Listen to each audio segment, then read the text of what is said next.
Welcome, everybody. My name is Pamela Smith. I'm the director of the Center for Science and Society and the Presidential Scholars in Society and Neuroscience. We are really excited to kick off this year's Seminars in Society and Neuroscience with this wonderful webinar, Changing Lenses, Justice in the Eyes of Science and the People Impacted. It's been organized by the Presidential Scholars in Society and Neuroscience program. And we have many new attendees today from all over the world. So I want to start by providing a short overview of our program, the Presidential Scholars, which is managed by the Center for Science and Society. The Presidential Scholars in Society and Neuroscience program facilitates cross-disciplinary collaborative research to advance our understanding of mind, brain, and behavior. Bringing together talented early career scholars from a variety of fields with faculty experts in neuroscience and in the humanities, arts, and social sciences, the program has developed a new paradigm for original integrative research and training. The program supports early postdoctoral scholars, seed funding for cross-disciplinary research, and a variety of seminars, conferences, and other events. The Presidential Scholars Program is housed in the Center for Science and Society, a hub for researchers, scholars, and practitioners who are seeking to break down traditional disciplinary silos and enhance public understanding of science. The core of the program is our early career presidential scholars, postdoctoral scholars pursuing independent research about mind, brain, and behavior at the intersection of the humanities, natural, and social sciences. Each scholar receives tailored support for their project from at least 2 faculty members from different departments who have the relevant knowledge and expertise to help guide their research. Current mentors come from neuroscience, sociology, psychology, psychiatry, narrative medicine, music, philosophy, and many other disciplines. I'm really thrilled to introduce 2 new presidential scholars who joined the program this past July. Valerio Amaretti is a literary scholar who studies how reading and writing affect our mind and brain in order to better understand the role that literature and narrative play in enabling long-term psychic change and creativity. Raphael Milliere is a philosopher interested in the philosophy of mind and of cognitive science, with a focus on using empirical neuroscience research to examine self-consciousness and self-representation. We look forward very much to watching their projects develop over the next 3 years. The scholars and the PSSN faculty are central in organizing interdisciplinary events like this one. Now, due to the pandemic, all of our fall programming will be virtual.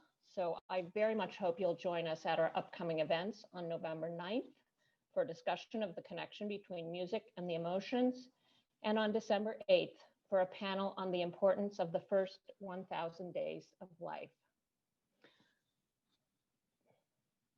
I hope you'll visit our website to register for both these events and sign up for our monthly newsletter. I think all of you are probably familiar with Zoom features by now. We really encourage your participation by submitting your questions at any time using the Q&A button located at the bottom of your screen, as this slide shows. The moderator will share these questions during the Q&A period towards the end of the event. The PSSN program would not be possible without the support of leadership at Columbia, including President Lee Bollinger and our valued steering committee members, Peter Berman, Michael Goldberg, Carol Mason, Valerie Purdy-Greenaway, and Christopher Peacock. Faculty from across the university participate on the advisory committee, they mentor our scholars, and they volunteer to review and interview applicants. Thanks to all of you who have helped make this program an example of interdisciplinary achievement. Don't hesitate to contact us with new ideas for programming, research, and teaching activities, or possible avenues of support. We will be providing ways to keep in touch in the chat box throughout the event. And now I'd like to introduce our moderator, Dr. Federica Coppola, a presidential scholar who completed the program just this past June. Dr. Coppola is a criminal lawyer who specializes in neurolaw and investigates how findings from social and affective neuroscience can help reform criminal law and justice. Her first book, The Emotional Brain and the Guilty Mind, Novel Paradigms of Culpability and Punishment will be published in February.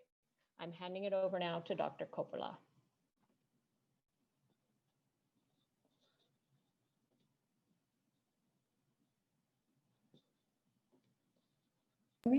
Hello, can you hear me now? Okay. Good afternoon, everyone. Thank you very much, Pamela, for this kind introduction. It is a real pleasure for me to be back and moderate this special event discussing justice from a different perspective through a different lens, as the title of the event suggests. Before I introduce our speakers, I would like to say just a few introductory words about the significance of this seminar. Most of the times, conversations about justice are conversations about the law. The law is considered as the par excellence means to enact justice. And so it is the predominant lens through which we think about and look at justice. But I myself have learned that although the law is and remains a vital or a necessary means to implement justice, the law alone is sufficient to achieve justice. And an increasingly shared perspective, even in legal scholarship, is that the law should benefit from interactions with other disciplines and expertise to embrace a more nuanced understanding of humans and their behavior, and possibly make changes to its practices and even doctrines that look more closely to people, their social reality, and their social identities.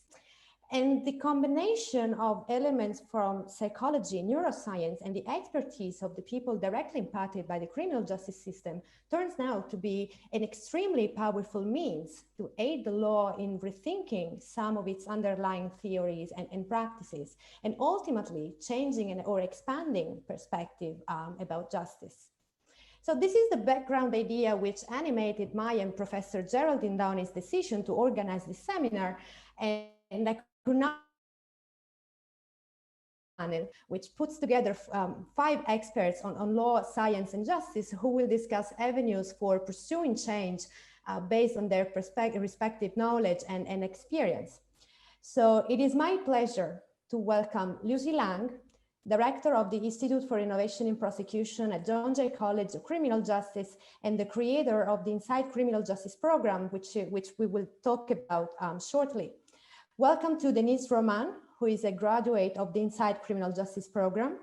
Welcome to Jarrell Daniels, a Renee Plessner Scholar in the School of General Studies and manager of the Justice Ambassadors Youth Council at the Center for Justice at Columbia University.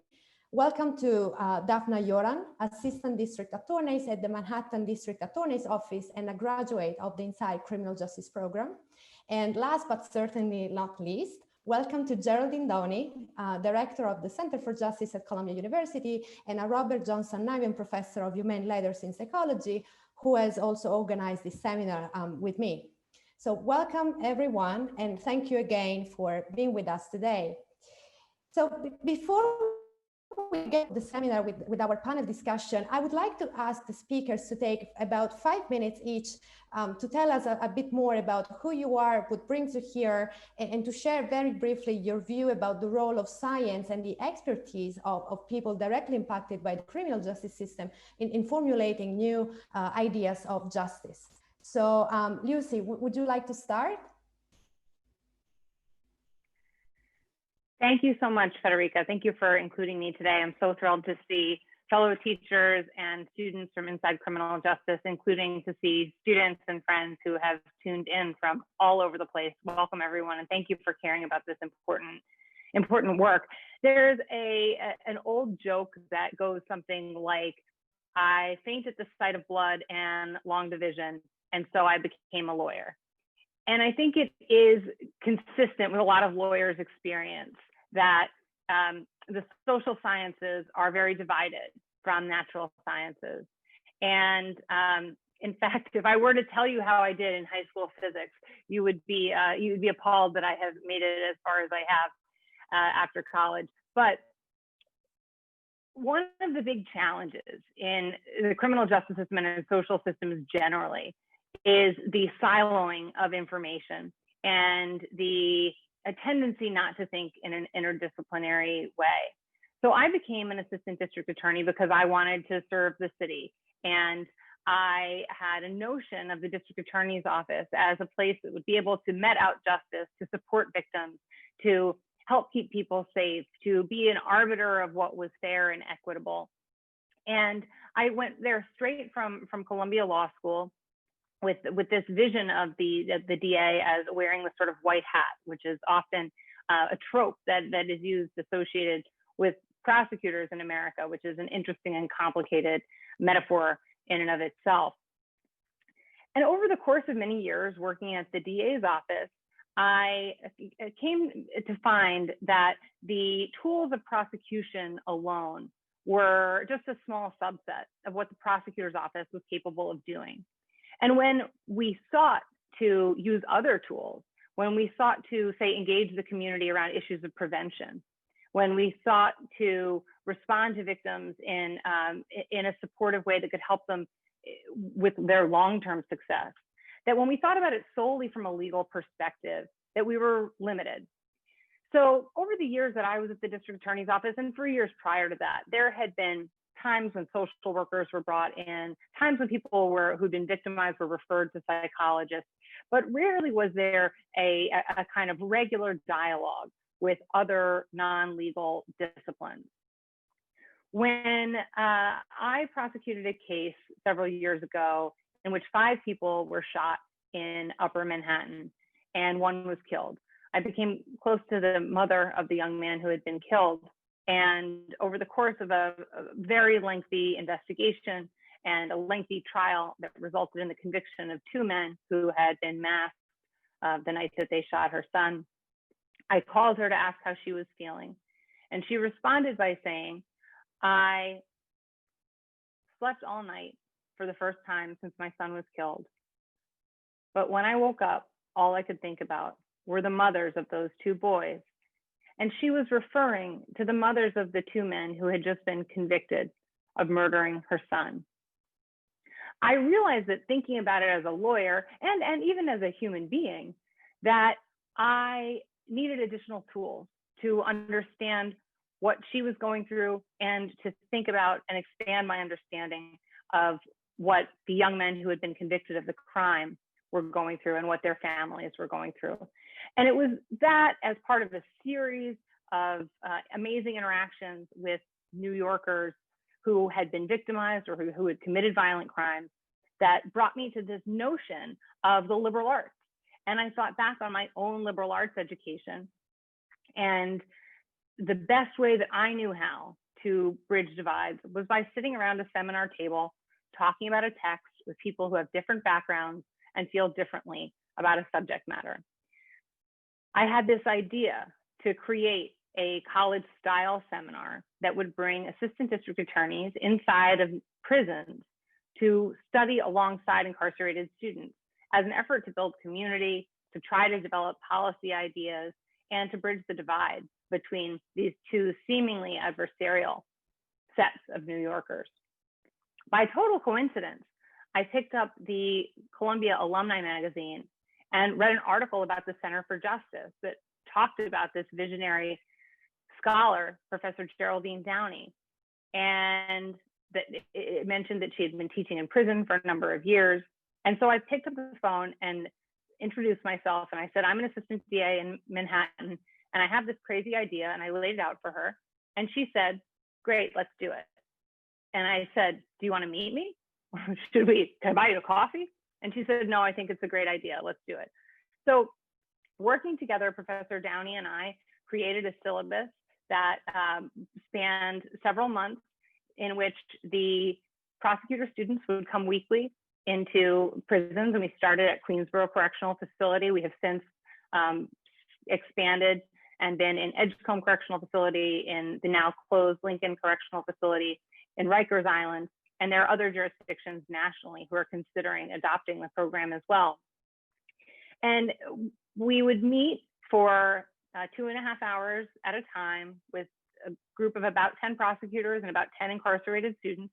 And we would study the great texts of American criminal law, the great texts of American criminal justice, and try to parse some of these issues from an interdisciplinary perspective. And of course, Professor Downey, as a psychologist, brought a particular and really vital component to this, which was the perspective of a social scientist.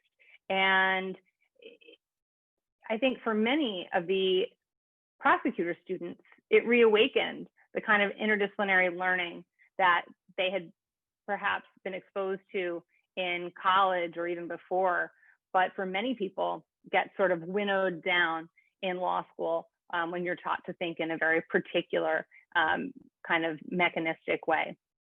So I'm grateful to Professor Downey for taking that leap and letting me experiment with it, but I'm more than that grateful to the students who came along on that first ride and then every class since then. And I'm pleased to turn it over to some of those students who can talk more about what the experience was like for them.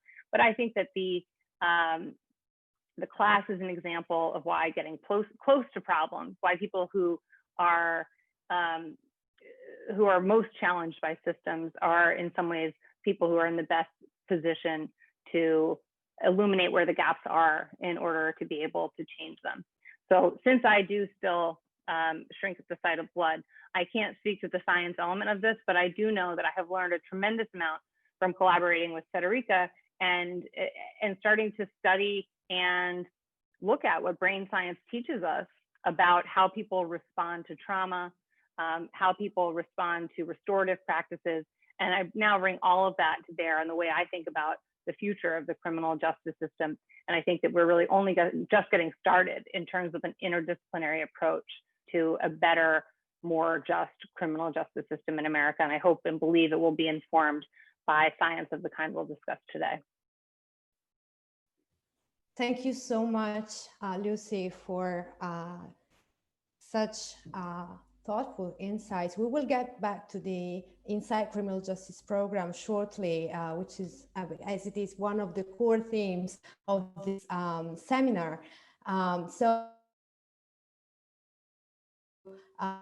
Share something about you, who you are, what brings you here, and your view about the importance and in the experience of people directly impacted by the criminal justice system to new approaches to justice. Was that me, Federica? Because it kind of cut out a little bit. Oh, you could not hear me? No, was it? Did you say my name? Or? Yeah, I did.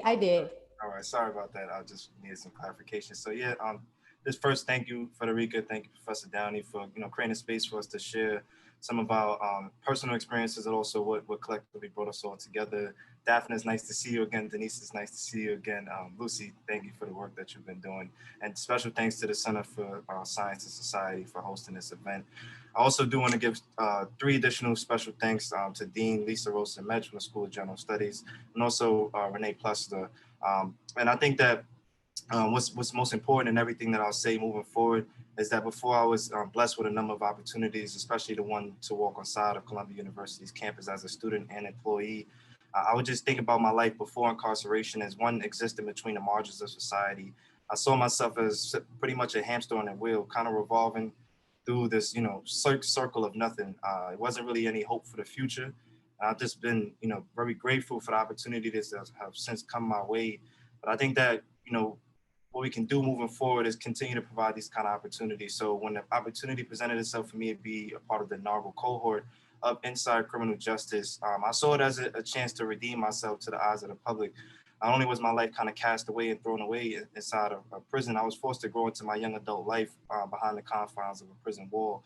And I think that it's unfortunate because my brain hadn't fully developed before I took that unfortunate act of injustice. And I think that moving forward, the opportunity to share some of my personal life experiences in the classroom with assistant district attorneys and also have them listen to some of the stories that were similar to mine. But the collective goal was for us to work together to come up with a set of jointly authored policy recommendations. Now, Lucy will never give credit, but I always got a reminder that this is the first time in U.S. history where any district attorney's office entered a state facility and asked the incarcerated population to work side by side with them to develop a set of recommendations that will hopefully improve some of the prosecutorial practices within these agencies. So Lucy, again, thank you for making history and taking that leap of faith. And I also want to, congratulate the members who went through these cohorts. It takes a lot of bravery to sit inside of a space inside of prison and not be called a snitch coming out of that experience. So we were thankful that people were receptive to what we were hoping to do in working with the assistant district attorneys. But again, I'm really just looking forward to the conversation, and thank you all for attending. Thank you very much, Jarrell. Dafna, would you like to join the conversation and give a short self-introduction? Sure. Thank you, Federica, and thank you for inviting me to participate. I'm really honored. I'm not used to participating in this sort of thing because I'm a working assistant district attorney. I don't really do any policy work. I just prosecute murders. And I've been doing that. I've been an assistant district attorney in New York County for the past 27 years and have been doing basically exclusively homicides prosecution since 2002. So that is where I came from. Now, the reason that I fit into this conversation at all is because I was one of the lucky assistant district attorneys recruited by Lucy Lang for the very first inside criminal justice class in the world, as Jarrell just pointed out, and in the Manhattan District Attorney's Office. And I didn't really know what I was getting into initially. I was just convinced that it sounded like an incredible idea. I had spent time in prisons during my time as an assistant district attorney, meeting with inmates, but on a very different footing, where I would be going to meet with potential witnesses about cases. And there was a very different kind of power dynamic that was there when I would go to a prison to interview a witness. There was never anything about me that was brought into the conversation, and nothing about me as an individual. And so going into inside criminal justice and walking into a prison from a very different perspective, to sit down as equal with incarcerated students and study side by side and work together and do projects together, policy projects, and do the readings that were extremely helpful to me as a prosecutor in thinking about the historical background of where I come, what I do, where it comes from, and also different alternatives and how other countries and other places handle the same kinds of things, things that I just never really stopped to think about. And it certainly hasn't been part of our education and training as assistant district attorneys. So I was very lucky that Jarrell was in my class, and it was an incredible pleasure to get to know him and some of the other students. I feel like we have forged really strong bonds, and that it has affected the way that I practice as an assistant district attorney. It affected what I have done in the years since then, and hopefully what I will continue to do as a prosecutor. So thank you again for inviting me. Thank you, Dafna. Thank you so much.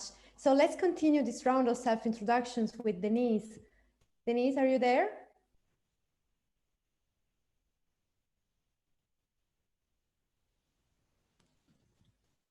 Hello?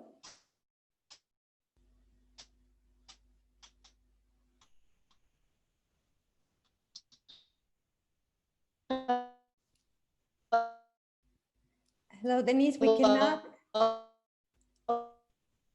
Denise, can you hear me? Yeah. Now we think. Hello? Yeah. Can you hear me? We can. The connection is a bit low. Try again. Hello? Hello? Can you hear me? Yes. Yes, can you hear me? Yeah, now, yeah. Okay. Okay. So thank you. It's such a pleasure to see you again. And Lucy Lang, I love you guys so much, and I'm so honored to be here. I'm super excited, super nervous. And of course, I'm definitely passionate about this. It's a pleasure. So and formerly I was informally incarcerated. So I was super excited about this seminar. I like to get straight to the point because, you know, my perspectives growing up about as far as like the justice system, everything was, you know, the police were never on our side. It was only to rip our families apart. And so every time you come in an encounter with an officer or a DA, for an example, you automatically assume that they're out to get me. They're going to lock me up for a long time. No one truly understands who I am or what I've been through. Okay. So, you know, there's a big disconnection there.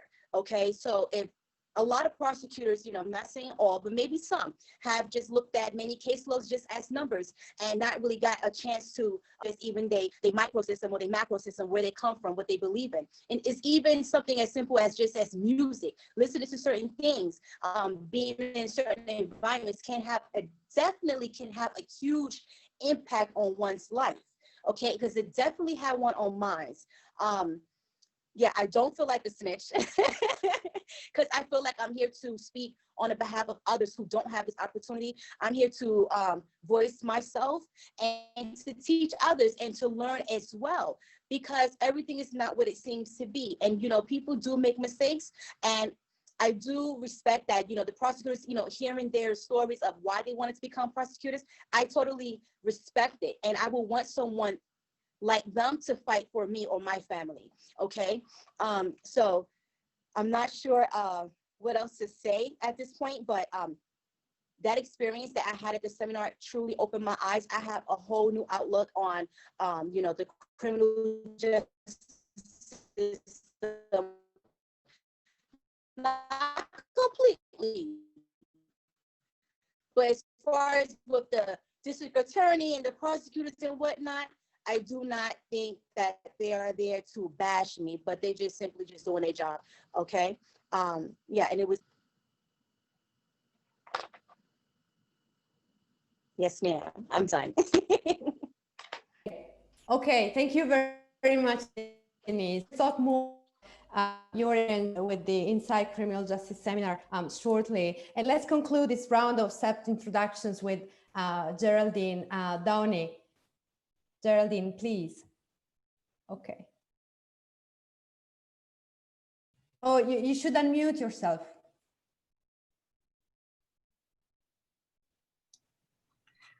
I thought I'd have learned how to unmute by now, but I'm really delighted to be here with everybody who has become such an important part of my life since that phone call from Lucy telling me about this great idea that she had. There was a couple of reasons that I was willing to say yes. And a really important reason was Bo Burt, who I think, you know, all of you who are involved in PSSN know. He was one of the founders of the PSSN program, but he was also a really good friend of the Center for Justice. And he was one of the first lawyers that I ever met, and I've met many lawyers who I could see was at heart a psychologist. And he was somebody who was able to think about the person at the center of the legal system, especially the criminal justice system. And he was a very, very ardent activist and advocate for treating people who got involved with the criminal justice system in a humane way, in a way that saw their potential and that pushed a system to think of people in terms of their potential. So he and I had many great conversations as we were starting the center. And I must say that where I met him first was at a neuroscience meeting, because that's what he was here at Columbia to do, to be the connection between society and neuroscience, as the Manhattanville Center for Neuroscience was starting. But so it was that sort of personal connection that helped me or prompted me to say yes. And I think that as you've listened to everybody who's been involved in the Inside Criminal Justice program or the seminars, what you've seen is that it was set up in a way to forge personal connection of people who would normally see each other as adversities, and who by the end of a very short period of time were able to see a common ground and work together in a way that's truly collaborative to change a system that everybody was invested in being the best it could be. So that was one reason. Just Bo was an extraordinary influence on me. The other was that I had been teaching at a Sing Sing Correctional Facility through the Justice in Education program, a course that was kind of similar to, I thought what Lucy had in mind, one in which you saw the potential of people who were impacted by the system to be able to contribute to changing the system. So I taught a course on personal and social change. And that course is also one that I taught at Columbia to people who, in many cases, went on to become lawyers. They were starting off as psychologists, but saw the wisdom of going for a 3-year postgraduate degree rather than the endless time it takes to get a PhD and a job. But the course really sort of came together in a way that was very profound, and that changed, I think, the thinking of everybody who was part of it. And I think we all had major parts to contribute, but I want to give a lot of credit to Jarrell, who was the person who persuaded many of the skeptical people who were incarcerated coming to their end of their sentence, that this could be a positive experience and something that you would gain from personally, and that your community would gain from, and that the whole the criminal justice system would also gain from.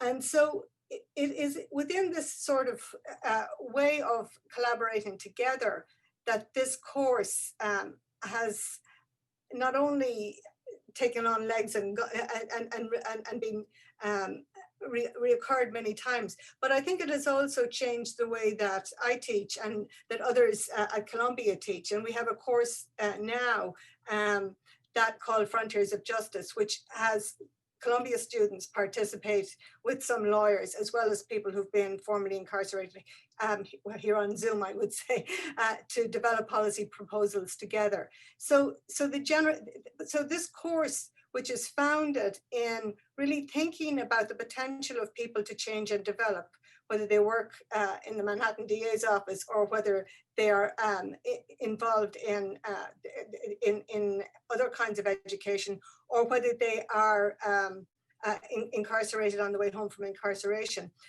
to work together and to really think about how change can be possible.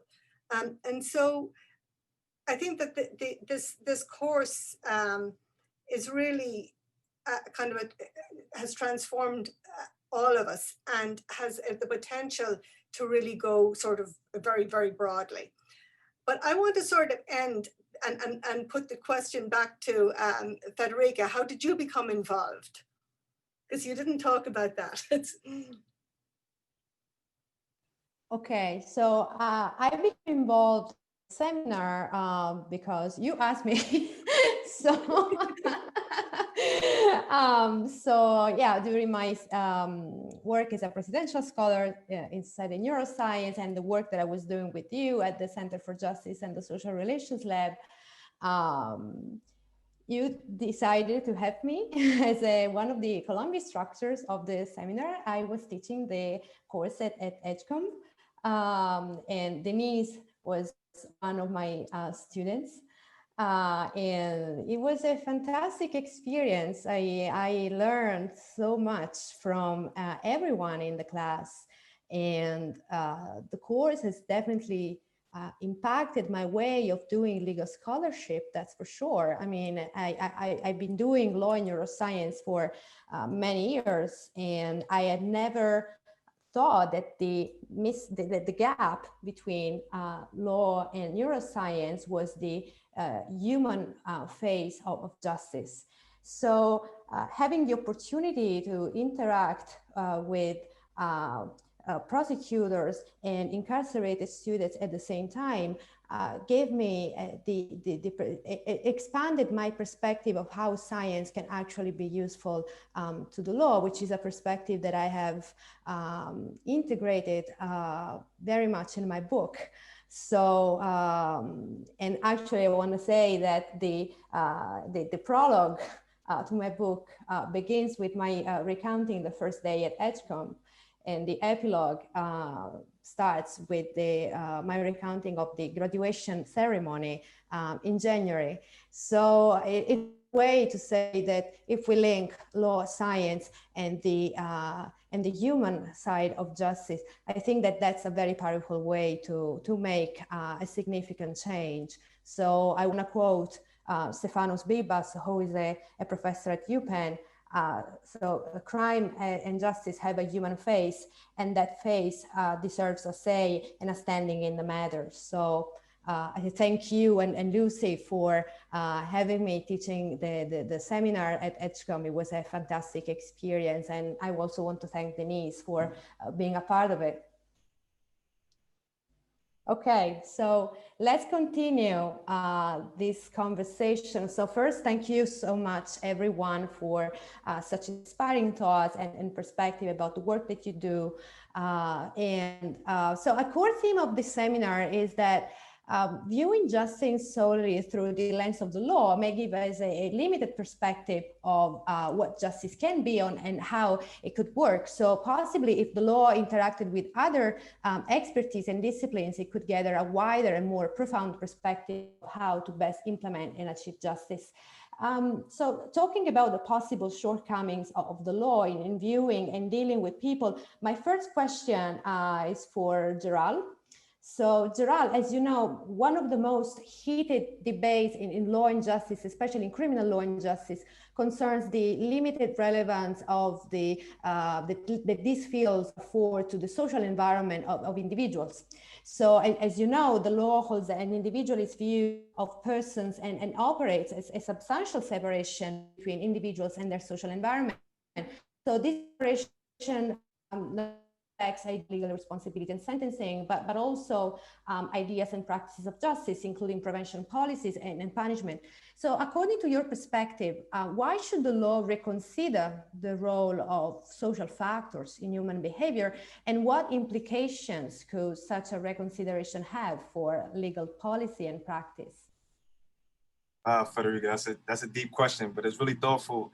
And I just want to I think what's important to consider in the context of law is that law doesn't account for individual experiences and the environmental circumstances that people face. So if I'm, for example, someone who was raised by a substance dependent, parent, or I'm raised in an unstable family environment, that's going to have implications on how I interact with my peers, how I engage with school and the learning process. And outside of the home, those may be just personal home challenges. If I span outside of my community, if I'm raised in a low income or quote unquote urban ghetto, and the circumstances around that community is drug infested, it's crime infested.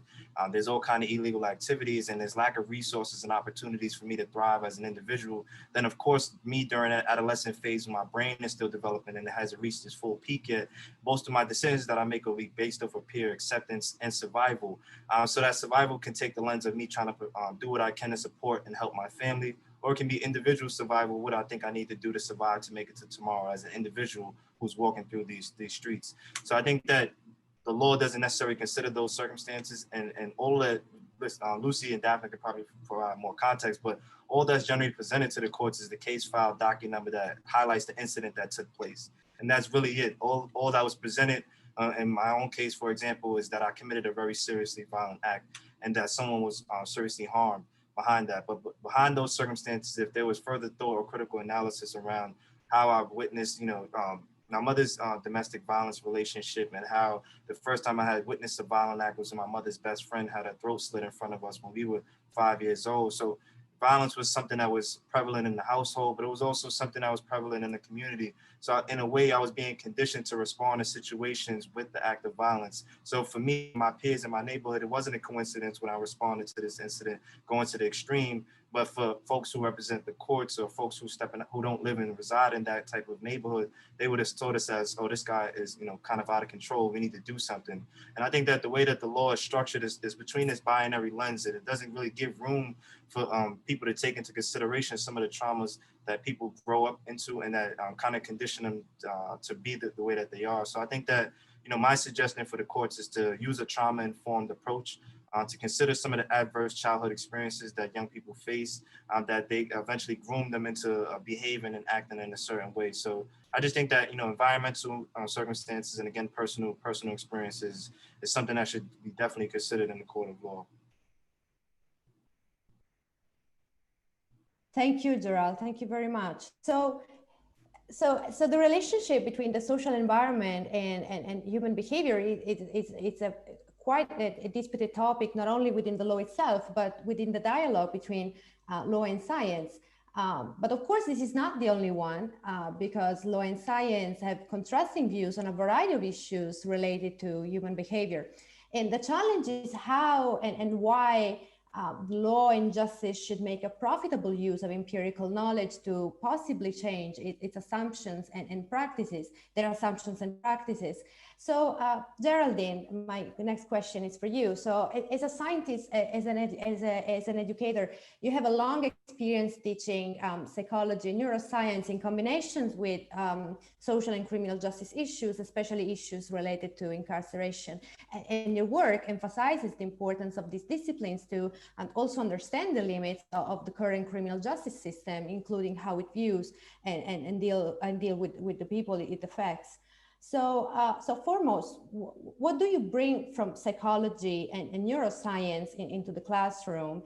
And are there any specific elements of these fields that, according to you, are particularly relevant to foster change, and which areas of justice would or should be particularly impacted? So what particular elements of psychology, neuroscience should justice take into account to be more effective and humane? So my training and the work that I do is in developmental psychology. And at the sort of the heart of developmental psychology is the idea that people change over the course of their lives. You're not the same person that you are at 15 as you are at 50. And I'm talking about 15 to 50 rather than it's obvious that people change from zero, from birth to 5. But psychology has sort of contributed to the idea that 15 is not the right number, but that 18 is the time at which people's personality is fixed, and that there's not much room for improvement after that. Whereas what is sort of, as studies have begun to look at people over the course of their lives, not just up to 25, but beyond that, it's become really clear that as we get older, we get better. We get more pro-social, we get less neurotic, we become more patient. And that this kind of view is not the view that informs the sentencing or the disposition of cases of people who are 18 to 24. And what they end up doing is getting hugely long sentences to what Jarrell has talked about, a sort of a place of deprivation, a place that of lack of opportunities and lack of connection to the kind of experiences that support healthy human development over the course of adulthood. So basically, if you think about what we do for our college students, we give them everything that we can to support them becoming healthy adults who get out there and change the world. We worry about them not having access to professors. We worry about how they're dealing with Zoom. In prison, the sort of assumption when people go to prison is that their behavior will shape up if they get nothing. And the contrast between what's sort of happening here at Columbia, where we're really trying to substitute for what is taken away by having to interact on Zoom and by COVID. It's not the contrast with the prison is extraordinary. I have to go back now and communicate with my students there through correspondence. It's seen as a problem for there to be other kinds of ways of communicating. And so there's this focus and emphasis on, I would say, sort of deprivation and also on punishment that does not prepare people when they come back to society to become the parents, to become the employees, to become the kind of upstanding citizens that anybody who's ever been in any of the classes I've taught wants to become when they come home and have become in prison. So basically what I'm saying is that if you approach the role of dealing with problematic behavior, and even of the serious kind that Lucy and Dafna have talked about, with the view that you can do more through education, through providing people with the incentive to change the trajectory of their lives, and give them the sort of confidence that they can be positive agents in their communities and in their families and in their society, like through developing policy proposals that benefit their community. I think that's a very different approach, an educational approach, a sort of more psychological approach that supports what we want in our citizens. And that really, although I'm not going to get into it, I'll leave this to Federica, but is much more supported by what we know about the neuroscience of human behavior than is the beneficial effects. There's no evidence for the beneficial effects of deprivation and punishment. So that's my kind of long spiel here. Thank you very much, Geraldine. So you mentioned another important pillar of the seminar, which is education. So education, I think, plays a critical role in providing connections between science, the expertise of the people impacted by the system, and justice. So Lucy, as an educator, focuses precisely on making this connection possible. So she mentioned already the Inside Criminal Justice program that she created together with Geraldine, which is a prison program that brings together incarcerated students and assistant district attorneys that discuss together topics related to criminal justice, restorative justice, social psychology, and neuroscience. So Lucy, you've spoken already about the program, but my question for you is, how has this program changed your work as a prosecutor and as an educator? I want to start by responding a little bit to some of what Geraldine said. And I think it's important to note that I knew this would work. And the way that I knew it was from handling cases for so many years and seeing how easily the divisions between people can be healed if they sit down and look at each other. So in many prosecutors' practice, there's something called a queen for a day, which is when you bring someone who's been charged with a crime in to meet with the prosecutor and talk about what happened. And I saw time and time again over the years that this experience of sitting down for 2 hours and hearing about someone's background and maybe hearing about the crime that was committed, maybe not, would change the way that the person prosecuting the case thought about it. And it often made them think more sensitively about what the outcome would be that they would be comfortable with. And in fact, it became very much a part of the assessment of determining whether or not someone was a potential for an alternative to incarceration instead of a traditional response and that sort of thing. So I knew that prosecutors were capable of it. And I knew that people who went through the system also could laugh with and see the humanity in prosecutors outside of the structure that we're all stuck in. And there was a great question, or a couple of questions from the audience. One about if people can do this, what do we do about structures? And someone raising, if we all agree on this, then why can't we make the change? And when you think about the way a courtroom is built, it is built for people to not look each other in the eye. It is built for people to not be equal.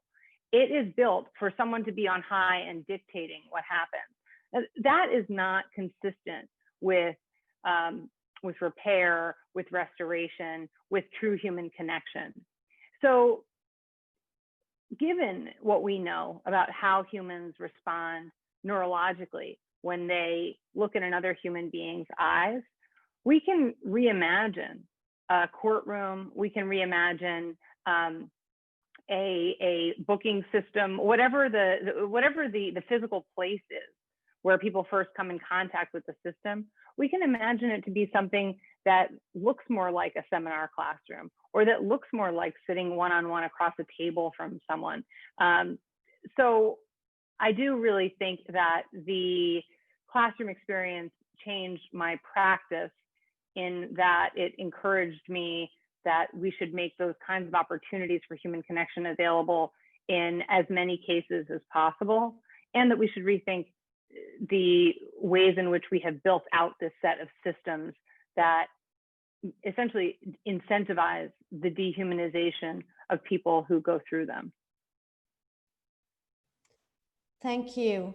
So let's continue to talk about Inside Criminal Justice Program.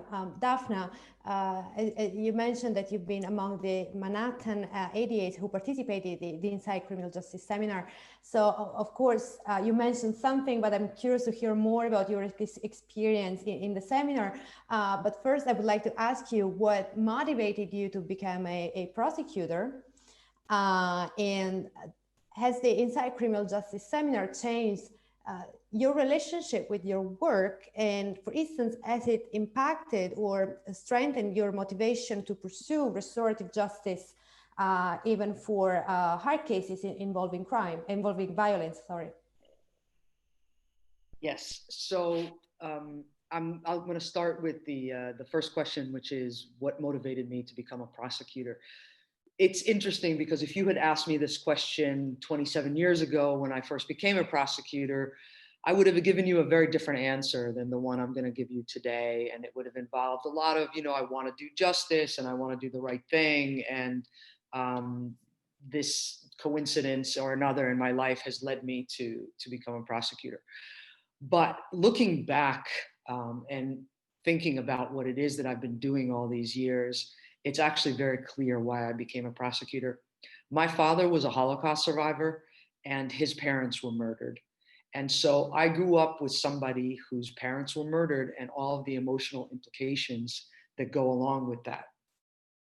Now, as a kid, learning a lot about the Holocaust and knowing about my family's experience, something that really, really bothered me was that nobody was ever held accountable for what was done to my grandparents and everyone else. And I remember a story that was being told when I was a kid.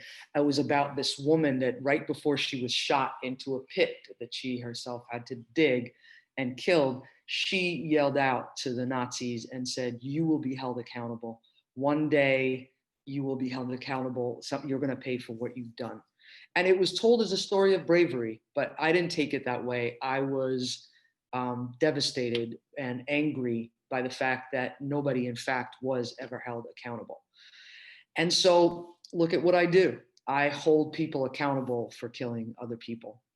And so this has basically been my life's mission, is to hold people accountable for killing other people, that every life is worthy of being accounted for. Now, what holding people accountable means has changed for me over the years. And that I credit Inside Criminal Justice and generally Lucy Lang for her influence upon me. But so I'm going to give you an example of something that I did with a recent case of mine. And this has never been done in my office. I had a murder case where the defendant did not intentionally kill the victim. He went into an ATM on the Upper West Side and tried to rob an individual. Unfortunately, it was an older individual. He was 86. And in the course of the robbery, he fell to the ground, and as a result, he died. This is, under the law, a felony murder, which is akin to intentional murder. However, when I first got the case, I learned, I took the time to learn about the defendant. And it was a strong case, so it wasn't about a whodunit. I knew immediately who did it. I could prove it. I could take it to trial that day and win it. But it wasn't about that. It was that the more I learned about the defendant and his life and the circumstances, the kinds of things that Jarrell was talking about, that one should take into account the trauma of that individual, I really felt incredibly sorry for him that he had gotten to that point in his life where he felt like there was no other choice but to commit this robbery. And I ended up meeting with him and finding out that he was incredibly sorry for what had happened. I spoke to the victim's son and told him that, and he reacted by saying, wow, that hearing that he's sorry, it means the world to me. And then it occurred to me, this was like a very important moment where I remembered the reading that we had done in Inside Criminal Justice about restorative justice. And I said to him, do you want to hear it from him?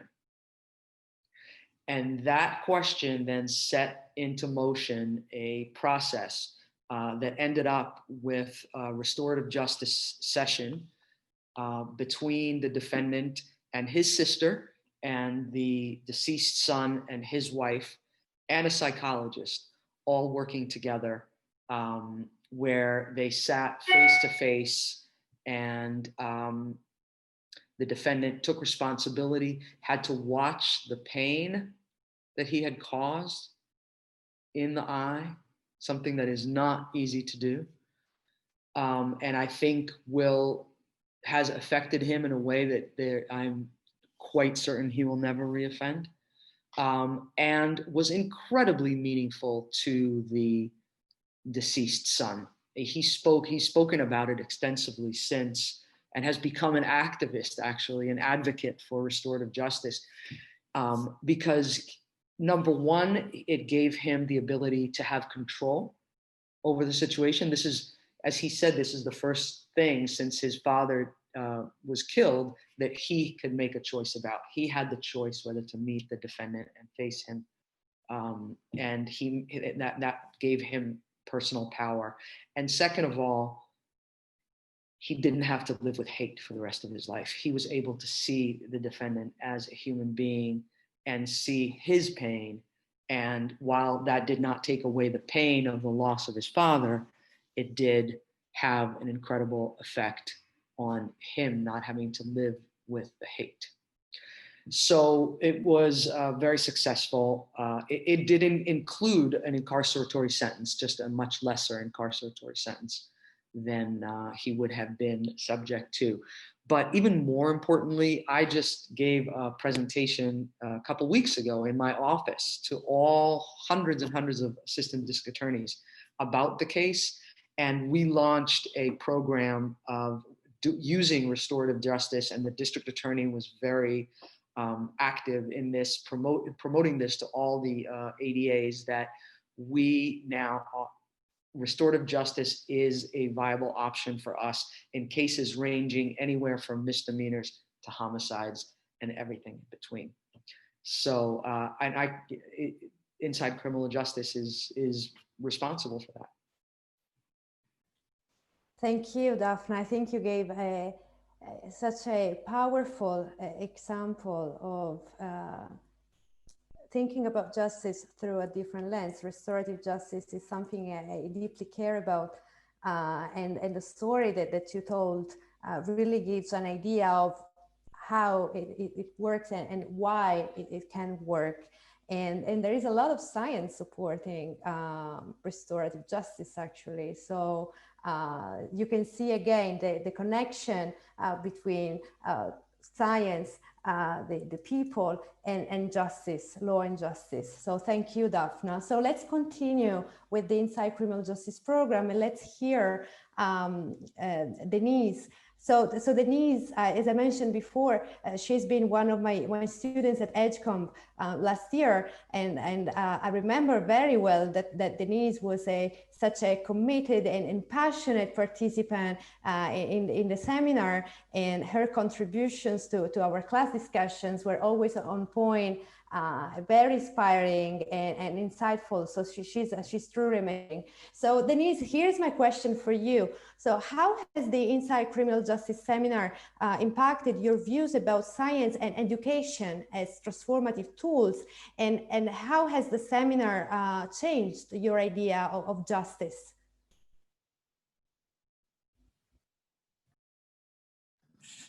All right, there we go. Can you hear me? All right. So, you know, going into this seminar, I was afraid because I thought, you know, we was just like some science project, you know, just going to get judged to say, for these DAs to say, you see, you know, these people can't make it, because we are going to have some individuals who are going to lie to you, who are going to try to abuse the justice system. So it's really hard for prosecutors to distinguish, you know, who's being honest and who is not, because we have people who could look you straight in the eye and lie to you. Okay, so I understand it's really hard for prosecutors to get over this hump of trying to, you know, change the justice system, to restore it, and to give people, you know, a better chance at life. And, you know, so with this seminar, what it have done to me, when we were speaking about the brain, between, you know, the justice system and the way how the brain works, what I've come to believe through my experience, for myself and watching others, because I'm a great observer. And what happens is when you get locked up, right, your mentality, your mind tends to stop. So when you go behind the prison walls, all you think about is how you're going to survive behind these walls, as far as with inmates, officers, and whatnot, and the rules and guidelines that they give you. It's different from when you're living in the street. So now when that inmate is released from prison and they go back into society, their brain development has stopped. Okay, so let's say a person get locked up at 20 years old, they come home when they're 30. Their mentality is still 20 years old. So they're not sure how to articulate their decisions. They're not sure if they can trust the justice system because of what they went through behind the prison walls, which is, you know, quite an experience, okay? And so speaking about like the brain peak and the trauma that one have went through. So when I got into this seminar, you know, I felt like this was a great opportunity for me to express myself and to show, you know, not everyone is trying to get over on the justice system by telling you a sob story. You know, I went through X, Y, and Z, because everybody do go through things in life. It's just how we articulate and how we make our decisions, okay? But everybody have a different support system. Okay, everybody don't have support. Everybody don't have that love. Everybody don't have that guidance. So it's really hard to make decisions when you don't have these connections that you need in your life to grow and be healthy and to think healthy. Okay, I try to write some notes down as I heard everyone spoke, as far as like the human behavior. Okay, so when a person is released from prison, and like I said, your mentality tends to be stuck. It's really hard to get back into society because, you know, for one, you feel like you have a felony. No one's going to believe you. No one's going to like you. You're never going to be anything in life. That's a huge felony, a huge fear to carry on your back. Some people just give up. Some people give up because they still, even after their release, yes, they have these programs which do not last long. So people still carry the bag of fear with them and insecurities because they say, okay, these programs won't work, you know, they won't last. I still have a felony. People still going to judge me. They don't have that support system. Okay, they don't have people who actually believe in them, because every time you see an officer, you think, okay, they just going to run my name. They're going to see a felony. They're going to lock me up. Okay, so, you know, talking to the prosecutors, it gave me an opportunity to try to help them understand more. I was 15, single parent, you know, the streets basically raised me. And so I'm very street smart. I'm extremely street smart. But when it came to making decisions in my life, I was kind of caught up into the social norms of, you know, following what I saw within my neighborhood. And I am from the lower class. However, now that I know that where I stand at, even though I have a record, okay, I do have 3 felonies. I'm working my 3rd day home. I've been taking classes with the executive director with the John Jay Criminal Justice. I'm in touch with the Bard College, okay? So, you know, and I do want to do better things. I just didn't know how. I didn't know who to go to. And most importantly, I didn't know who to trust. And that's a big thing. And I think everybody can relate when it comes to trusting someone. So when you're in a courtroom with people you've never seen before, and you believe through these social norms of like what you've seen growing up that, you know, you're just a lower class, underprivileged individual who have no education. No one's going to pay me any attention. No one's going to give me a chance. Okay. And that's what I really want to see you know, to restore the justice system of people getting more chances and not having to go behind bars to get an education or to even learn how to articulate or just make better decisions in their lives. Okay. People do need to feel trusted. And like I said, it's going to be people who's going to lie to you. So, you know, maybe you do have to look somebody in the eyes and make a better judgment and say, okay, is this person telling me the truth? Okay. What else do I want to say? So, you know, this seminar, I take this as a blessing, and this is a great opportunity. This is a huge opportunity that many do not have. And I'm extremely excited. I'm happy. I have so much to say. I just, you know, I go all over in circles. But, you know, I do believe one's micro and macro. Okay, so, you know, these systems, they are circling each other because they all have an impact on each other. So one kind of like bounce off the other. Okay, so you can have a great microsystem. You could come from a great home and still be influenced throughout your macro system. Okay, and your life can change dramatically. Okay, so like I said, this is why I use social norms, because, you know, we have our influencers, you know, the streets, the media, you know, your peers, your friends, teachers, and whatnot. So, you know, not everyone who seems to be in that place who can teach you right things will be a great teacher for you. You know, it's very unfortunate, but these things do happen. They truly do happen. And when I got to hear, I forgot his name, one of the prosecutors, and he told me, you know, he wanted to help people not like get robbed and whatever. And he wanted to, and it touched my heart. I really believe, I said, okay, this seems like a very good man, and he's just trying to help. Okay, so, and I get it, I understand, but we do need you to understand where we come from a certain part, a certain class in life that, you know, we feel like we don't have nothing else but that. Okay. And it's really heartbreaking, and it's scary to go into a courtroom and feel like you have no one, even though you have a lawyer standing right next to you. You think, okay, they're everyone's friends here. So they just have a beer afterward, talk about my case, and throw me away. Okay. It shouldn't have to be like that. No one should feel like that. And, you know, just as the prosecutors shouldn't feel like, you know, they're being walked all over and everyone's just going to get out the system, because that's not going to happen. And that's not something I want to happen, because we do need law, we do need justice, and we do need structure, okay, to keep everybody, you know, walking a straight line, because without that, you know, the world would just be more corrupted than what it is right now. Yeah, so. Okay, so thank you very much. And thank you for mentioning the Bronfenbrenner model of human development. I love that. I love that stuff. Of course. Why not? That's exactly what's happening right now. It's been happening for years, for centuries. It's just, you know, something that people should never forget. Thank you, Denise. Thank you very much. So you're welcome. I have a couple of more questions for all speakers, actually, before we enter the Q&A portion of the seminar. The first question, and please feel free to respond in the order you prefer.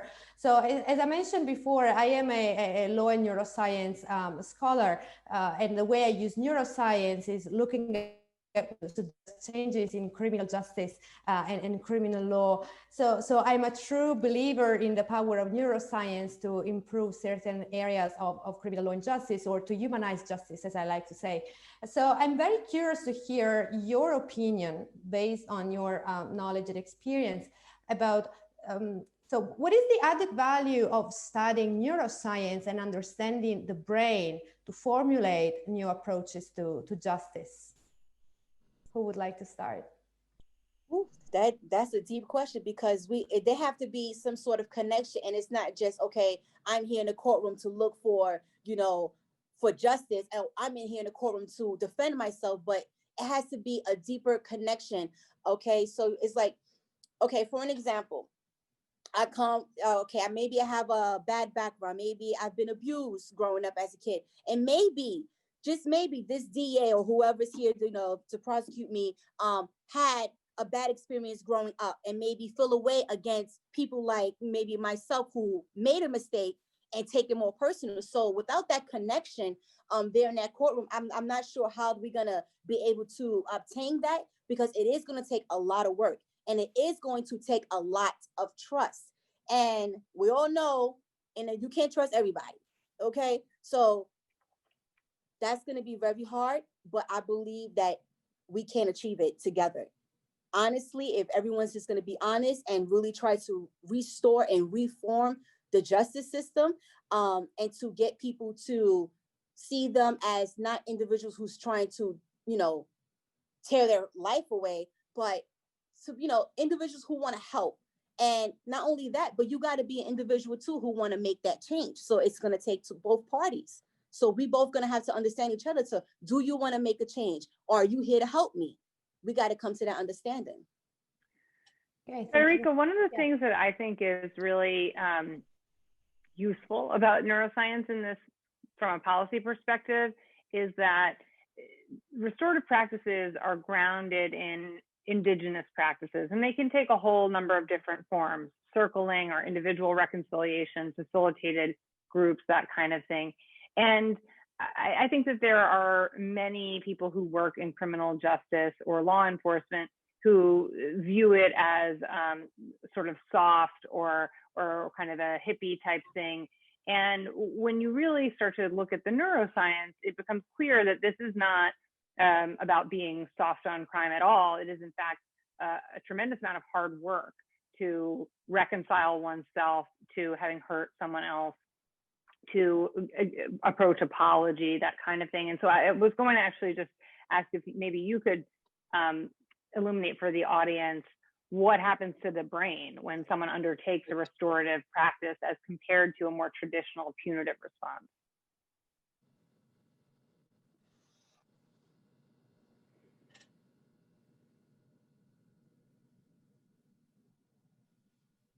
Oh, okay. You could not hear me. So who would like to add? You would like to add something, Geraldine, Jarrell? And I would like to add something. Okay. I mean, if nobody else would like to add, I would like to add. I can give you an example of what happened to my brain, of what happened after these three separate sentences that I have come along. So every sentence, every time I was released, I did 3 state bids. And every time I was released, I did have a different perspective. I did have, a different outlook, and say, I do want to be better. But life sometimes throws that curveball. And we all know that curveball that it throws. And sometimes you find yourself in a situation that puts you into another situation that you as an individual only feel that you know how to handle because of, your environment, how your environment handle it, as Jarrell was saying. What may seem extreme to one may seem normal to us, because this is how we handle things within our environment. Okay, so right now, I feel like a new woman, and I still have my beliefs, and I still have some ways that I still need to work on, like maybe an attitude problem. But as far as articulating differently, thinking differently, and viewing and different perspectives, completely different. I don't feel a way about the criminal justice system. I know what I have to do as an individual, and number one, the education is the key to everything. So without an education, a person's mind cannot grow. It cannot see past a block. We need an education. And I don't think an education should just be inside prison. It should be, you know, if a person goes to court and maybe they're young, okay, well, maybe you should complete some programs in some college or GED, and we'll work from there. But you have to make that change. Okay, so now, you know, me as a 35-year-old woman, I'm working, I have a family and a baby on the way. I'm extremely excited. I want to further my education. My frame of thinking totally changed. And I do still have that bitter taste in my mouth with some correctional officers, but they just individuals themselves who don't know how to handle certain situations. But the way how I think now is completely different the way how I felt when I was behind bars. Now I feel like I can put my mind to anything. I can complete anything. I have resources. I have people who will help me, such as Federica, Lucy Link. If I need to contact anyone, I need advice or I need anything, I know I have that support system. And that makes me feel, you know, being that I don't have a strong connection with my family, my microsystem, having you guys makes me feel like this is my family. If I need help, if I need to further my education, I need anything, I feel like I can trust you guys now to come to you and ask you for help. So, you know, my thinking completely changed, and I try to spread the word to everyone to change their frame of thinking as well. Okay, thank you, Denise. Okay, so we have 10-15 minutes left, so I think that we won't have the time for another question, so we can just move to the Q&A session with the audience. I saw that there are many questions in the chat, so I'll go ahead and read them if that's okay, Federica. Sure. So one of the first questions is about how do we need to reform academia at the same time that we're reforming the criminal justice system? I wonder maybe you or Geraldine could speak to that.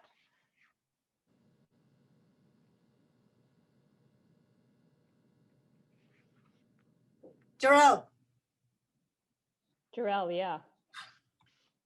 Thank you, Geraldine. I kind of I responded to a lot of the questions in You famous, Jarrell. I wish I was. I'm trying to be like you. Nah, you got to be better than me. I think that it's time for women leaders, so men got to step out the ways. I'm happy to do That's so. right. But yeah, I think I wanted to kind of add to what you were talking about earlier, Denise. And I think what's important for neuroscience to be strongly considered in the eyes of the court. I typed in the chat the Roper versus Simmons case that was largely influenced by neuroscience and, you know, human brain development of the adolescent. And I think that, you know, this is unfortunate that it took for several judges to vote on and say that it was cruel and unusual to sentence a minor to death for an act that they committed. And I think that, you know, when we have these kind of laws that exist that severely punish people whose brains haven't fully developed. And then in response to one of the questions I talked about, you know, people have not fully reached their developmental peak until the age of 25.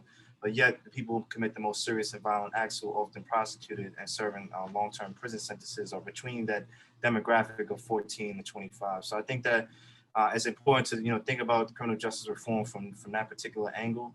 But just going to the point of how education can be reformed simultaneously with the criminal justice system, I think that education should specifically focus on social justice. I think that what's lacking inside of public schools and higher education is a heavy emphasis on justice-related issues, whether it's environmental, public health concerns, criminal justice reform, so on and so forth. There are a number of different justice-related issues that people are passionate about, but there's not enough room inside of the classroom, particularly if I use the university, for example, between the core itself of mandatory courses that a student has to engage with before they can earn a bachelor's degree from the institution. Some of these courses aren't necessarily preparing people to inherit these leadership positions that come with graduating from an Ivy League campus. And I think that's unfortunate that, you know, we have institutions that are preparing people for these types of professions, but not really preparing them how to deal with people from different social backgrounds or people with different particular personal experiences. So then you have this reinvention of the wheel of people who explore racial biases and enact them when they get inside of these professions because they haven't been equipped to have those kind of conversations with people who hold different backgrounds for them. So I think, you know, education, my suggestion is just to focus more on social justice and infuse that more with standard curriculum. I think that the criminal justice reform movement, I think, has reached its peak. I think a lot of the way that the system is functioning is intentionally by design. I think that I would like to see a large effort put towards removing the exception clause of the 13th Amendment that allows physical servitude to exist for those duly convicted of a crime. So I think that, you know, when we talk about criminal justice reform, I think that that should be like the first part of the conversation, is why those slavery still exists. But anyway, I'll stop there. Yeah, thank you very much. Does anybody else want to respond? You referred to neuroscience being used in the courtroom, and there's a question about that in the question and answer as well. Shall I go on to that? Yeah. Okay. So neuroscience has made its way into law. This is a question from Nazia Fiazi. Neuroscience has made its way into the law, though it's been said that judges are apprehensive about its presence, but not much is said about how receptive they are to this kind of information. How do prosecutors feel when they come across neuroscience in the courtroom?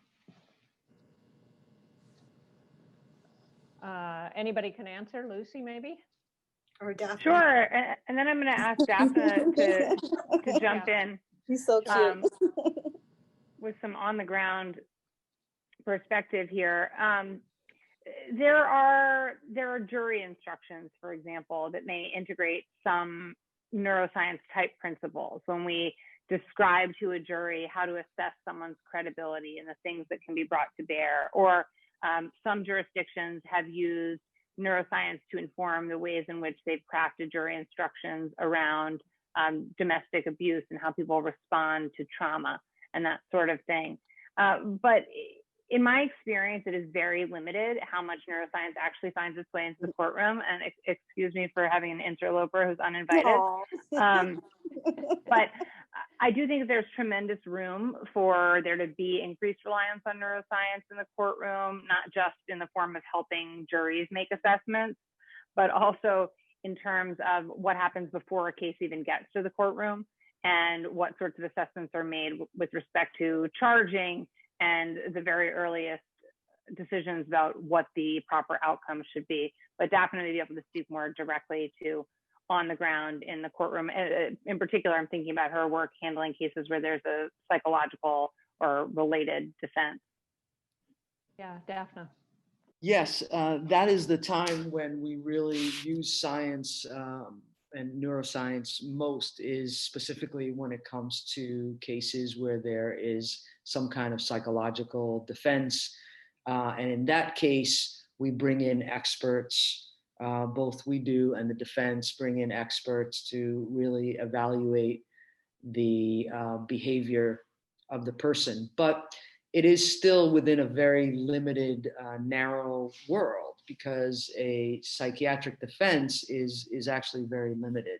To be found not guilty by reason of insanity, you have to either not understand what you're doing, like think you're chopping an orange when you're cutting somebody's head, or you don't understand that it is wrong, that it is something that society doesn't accept. And that is really the only defense. And it's very limited. Very, very few people, even if they're mentally ill, don't meet that standard. So in that way, we usually defeat those kind of defenses.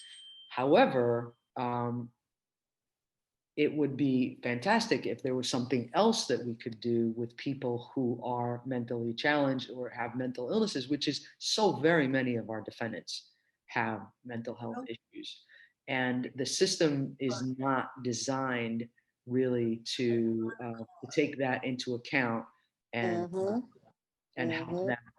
So that is a way that I really do hope that in these times of reform is something that's not forgotten and taken into account, is what is it that we can do with people who have mental illnesses, who really are populating our prisons. And I think that it is a failure by some of our other systems, our mental health systems and our public health systems in general, that have left so many people in the street that have mental challenges, and then they're being housed by the criminal justice system, and that's entirely inappropriate.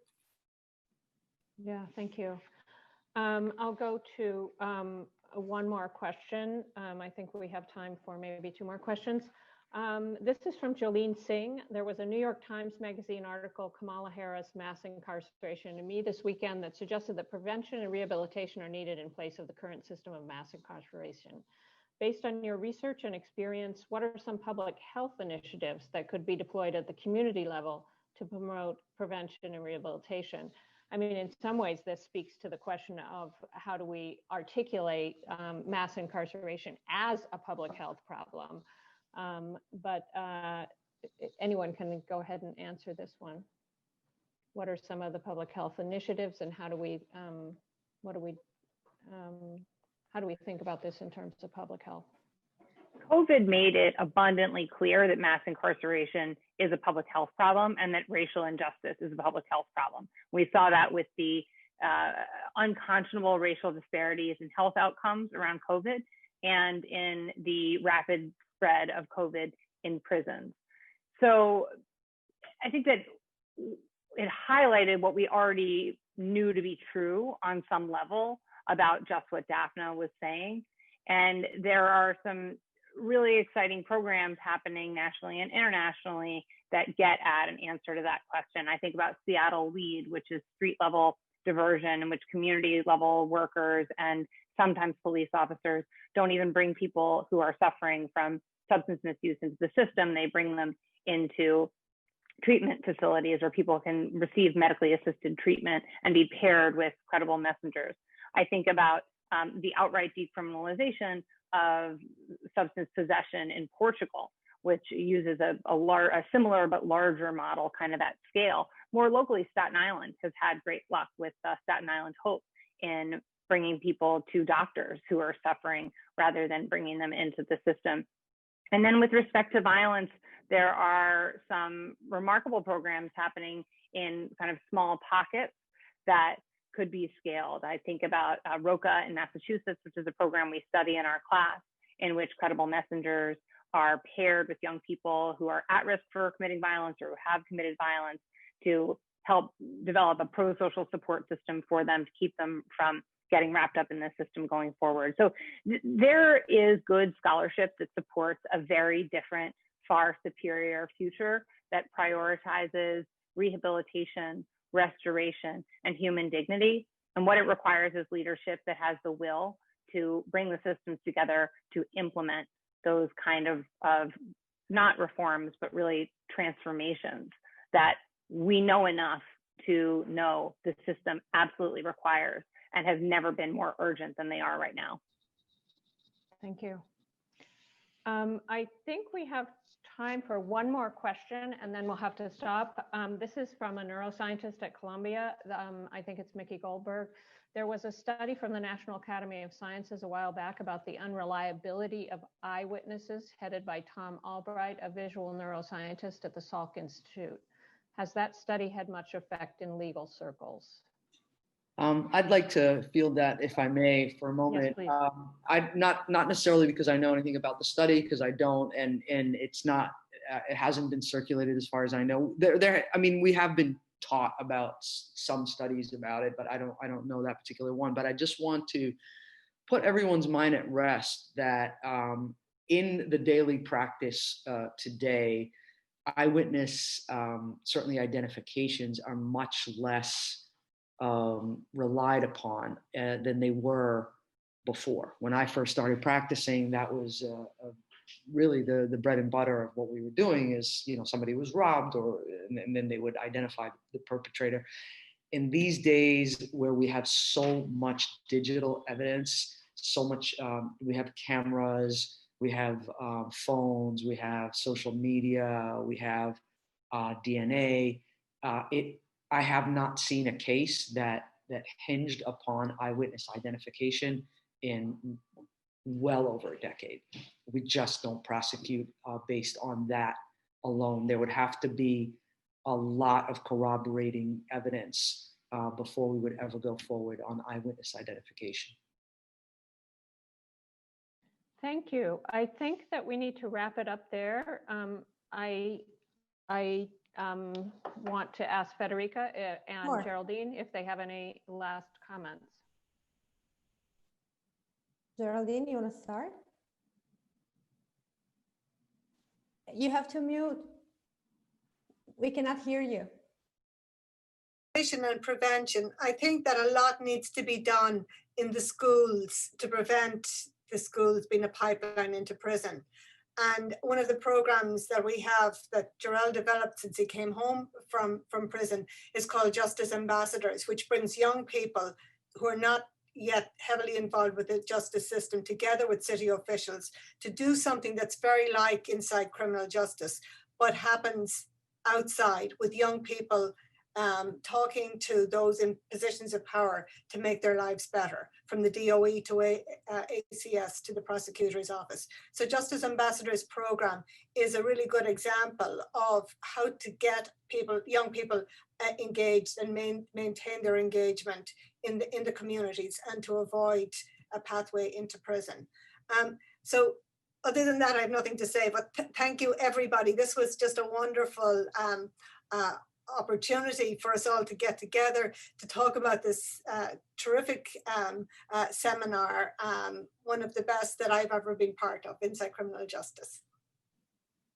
Thank you. Okay, so yeah, so there are so many things that I would like to say. I would like to say something about the rehabilitation issue. I'm not aware of all initiatives that are taking place. I can speak for legal scholarship. There is a huge movement among legal scholars about bringing social reintegration back as a principle of justice. And I'm proud to be one of them. And we are using a lot of science to also make our arguments. So some change is happening, but there's a lot of work to do, that's for sure. And today's seminar is a fantastic example of all the things that are happening and how people from different angles are changing their perspectives about justice. So I would like to thank all the speakers for such a fantastic conversation. I am so glad that we had this seminar, and I wish to thank Pamela Smith and the Center for Science and Society and the Presidential Scholars in Society and Neuroscience Program for hosting this seminar. And I hope that these important conversations will continue. So I think that we are done. It's 5:35. So thank you very much for being, and have a great rest of the week, and stay safe.